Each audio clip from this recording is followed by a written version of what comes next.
अब पड़ेगा, ये हम आपको बताएंगे। आप हमें फोन कर सकते हैं, सवाल पूछ सकते हैं। हमारे साथ जाने माने ज्योतिषाचार्य जुड़े रहेंगे, क्योंकि सवाल ये है, क्या करके मानेगा ग्रहण? यह ग्रहण आपको डरने की जरूरत है या नहीं? आप हमें सवाल कर सकते हैं। लगातार फोन लाइन हमारे खुले हुए और हमारे साथ जाने माने ज्योतिषाचार्य भी मौजूद हैं, जो आपके सवालों के सीधे जवाब देंगे। हमारे साथ मौजूद हैं ज्योतिषाचार्य विनोद शास्त्री जी, ज्योतिषाचार्य पंडित राजेश शर्मा जी हमारे साथ जुड़े हुए हैं, ज्योतिषाचार्य पंडित अखिलेश शर्मा जी हमारे साथ जुड़े हुए हैं।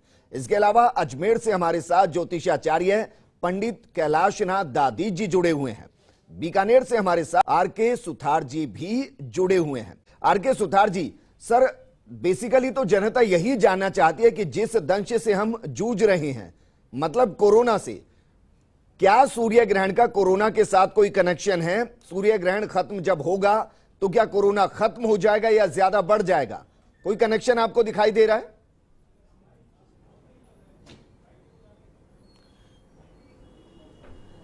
माननीय वीरेंद्र जी और फर्स्ट इंडिया न्यूज़ के सभी हमारे जो दर्शक हैं, उनसे मैं निवेदन करना चाहूँगा कि मूलतः मैं एक वास्तु कंसल्टेंट हूँ और मेरा सौभाग्य है कि मैं बहुत बड़े बड़े ज्योतिषाचार्यों के साथ बैठा हूँ।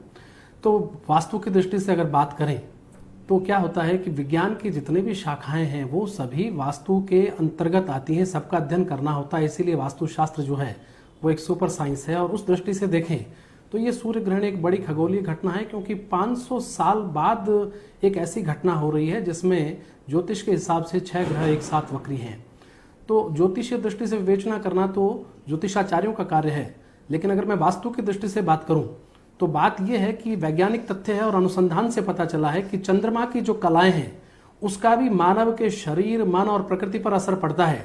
और इसी प्रकार से सूर्य के जो धब्बे हैं जो घटते और बढ़ते रहते हैं उनका भी असर पड़ता है, और ये जो खगोलीय घटना है इसका भी प्रभाव रहता है। तो वास्तुशास्त्र में मूल रूप से हमारा फोकस इस पे रहता है कि इस प्रकार की जो खगोलीय घटना है इसके बचाव के लिए हम क्या उपाय करें जिससे इसके प्रभाव को, आतंक को कम किया जा सके। और हमारा उसमें ध्येय ये रहता है कि जनमानस में किसी तरह से भय नहीं फैले, और भय दूर करने के लिए बिल्कुल टाइम टेस्टेड उपाय बताए जाएं। सर, मैं उपाय आपसे पूछूंगा, मैं माफी के साथ रोक रहा हूं, उपाय आपसे पूछूंगा, लेकिन जैसलमेर से हमारे साथ एक कॉलर जुड़ी है ज्योति। लेकिन आर.के. सुथार जी, आप बता रहे थे कि सर किस तरीके से सूर्य पर जो धब्बे हैं वो भी सेहत पर असर डालते हैं, और क्योंकि आप वास्तु के जरिए इसको समझा रहे हैं तो अपनी बात पूरी कीजिए सर। माफी चाहता हूं उस वक्त टोकने के लिए। अरे नहीं वीरेंद्र सिंह जी, कोई बात नहीं। देखिए, बहुत अच्छा बहन जी ने सवाल पूछा और विद्वान हमारे साथी उन्होंने उसका जवाब भी दिया जी। वास्तुशास्त्र की दृष्टि से अगर हम बात करते हैं तो मैं ये निवेदन करना चाहता हूं कि जो खगोलीय घटनाएं होती हैं तो उसका हमारे मानव के शरीर पर, मन पर और प्रकृति पर असर पड़ता है, और प्राकृतिक घटनाओं के साथ साथ विविध दूसरी घटनाएं हमारे शरीर और मन पर भी होती हैं। तो उस दृष्टि से आप ये देखिए कि जो बायोमैग्नेटिक फील्ड है वो रीइंफोर्स्ड होता है। जब ये सूर्य का जो ग्रहण होता है उस समय हमारे शरीर के चारों तरफ जो बायोमैग्नेटिक फील्ड है वो रीइंफोर्स्ड होता है और ज्यादा वो सुदृढ़ होता है जी। तो उसका हमारे शरीर के वाइब्रेशंस पर भी असर पड़ता है, और हमारे शरीर के अंदर की जो रासायनिक क्रियाएं हैं उन पर भी असर पड़ता है। तो उन रासायनिक क्रियाओं को, जो अनावश्यक क्रियाएं हैं, उनको रोकना उस समय ठीक रहता है। उसी दृष्टि से भारतीय शास्त्र ये कहते हैं कि उस अवधि में भोजन नहीं करना चाहिए, खाली पेट रहना चाहिए, व्रत करना चाहिए। ये व्रत, उपवास या दान जितने भी हैं उनके पीछे कुछ ना कुछ वैज्ञानिकता छिपी है, लेकिन समय के साथ में हम उन वैज्ञानिकता के पक्ष को भूल रहे हैं। दूसरा, मैं ये निवेदन करना चाहता हूं कि जैसे अब बात ये चली कि भाई ठीक है, उपचार क्या करें इसका, तो उपचार के लिए वास्तु की दृष्टि से बहुत से उपाय हैं, जिनमें से मैं कुछ एक की जब आप पूछते रहेंगे अभी बताता रहूंगा। सर, उपाय मैं आपसे पूछता रहूंगा। एक बार हमारे साथ ज्योतिषाचार्य हैं तोशी जुड़ गई हैं, तोशिका राजोरा दिल्ली से। ब्रेक के बाद आपका स्वागत है। आज हम बात कर रहे हैं कि जो सूर्य ग्रहण पड़ने वाला है उसका आपकी जिंदगी पर क्या कुछ असर पड़ सकता है, देश पर क्या कुछ असर पड़ सकता है, दुनिया पर क्या कुछ असर पड़ सकता है। तमाम ज्योतिषाचार्य हमारे साथ मौजूद है, लेकिन ब्रेक से पहले एक सवाल नरेश कौशिक ने पूछा था कि क्या इस दौरान अगर बालाजी की स्तुति की जाए, हनुमान जी की स्तुति की जाए तो क्या उससे भी राहत मिलेगी? आर.के. सुथार जी, मैं चाहूंगा इस सवाल का जवाब आप दे सर।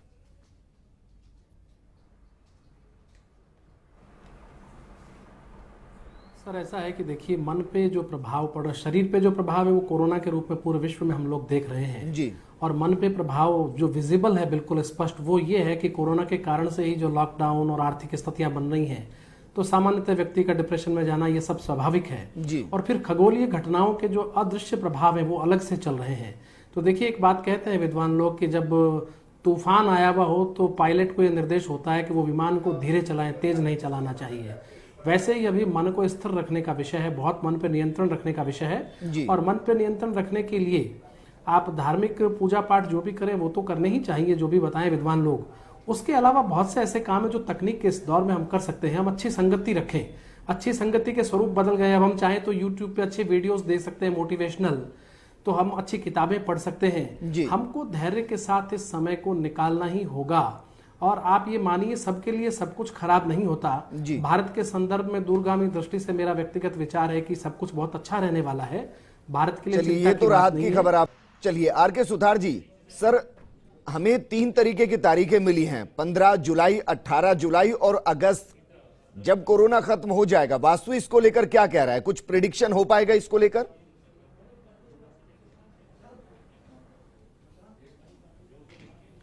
देखिए, मैंने पहले भी निवेदन किया कि प्रेडिक्शन हम लोग ये बता सकते हैं वास्तु में कि क्या होगा और उपाय क्या है, लेकिन कब होगा ये विषय ज्योतिषाचार्यों का है जी। क्या होगा और उससे उपाय क्या, उसकी अगर बात करें तो पहले अभी आप सवाल आपने सब विद्वानों से पूछा कि राजस्थान पे क्या असर रहेगा जी। तो मैं आपको कहना चाहता हूं कि राजस्थान और भारत इस मामले में इसलिए सौभाग्यशाली है क्योंकि हमारे यहाँ ग्रामीण क्षेत्र में बहुतायत से लोग रहते हैं और ग्रामीण क्षेत्र में आप जानते हैं कि गोबर से लिपाई करते हैं।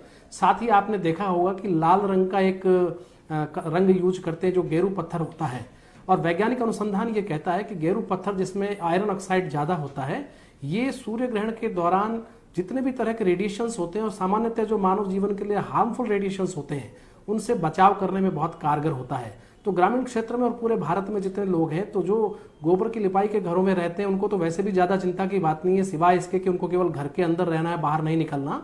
और दूसरा, जो शहरों में लोग रहते हैं उनसे मैं आग्रह करना चाहूंगा कि गेरू पत्थर जो होता है तो आप उसका पाउडर अपनी खिड़कियों के या दरवाजों के पास थोड़ा स्प्रिंग कर सकते हैं, थोड़ा वहां रख सकते हैं, थोड़ा पत्थर का छोटा टुकड़ा रख सकते हैं। इसके अलावा रसोई को पूर्णतया बंद रखें, भोजन बिल्कुल नहीं पकाएं उस समय। ये एक बहुत बड़ी सावधानी है क्योंकि उस समय अगर हम कोई भी पका हुआ भोजन खाएंगे या भोजन पकाएंगे तो मैंने पहले निवेदन किया कि हमारे शरीर के चारों ओर बायोमैग्नेटिक फील्ड जो है वो रेनफोर्स्ड हो जाता है और उसके कारण से शरीर में जो शारीरिक रासायनिक क्रियाएं हैं उनको हमको रोकना होता है। उसका तरीका ये होता है